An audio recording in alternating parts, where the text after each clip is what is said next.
लोग देखले बने चुमन फिर गौर कर ले के एकदम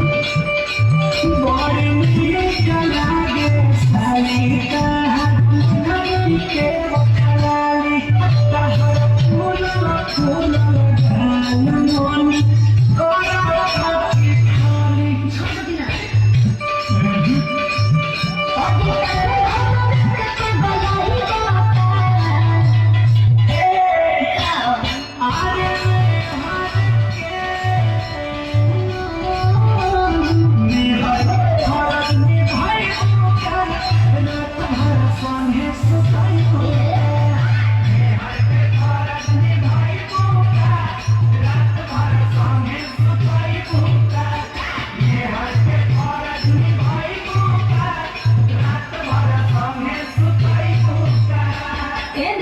एक बात ठीक नहीं थे पहले बियाह करे के पड़ी।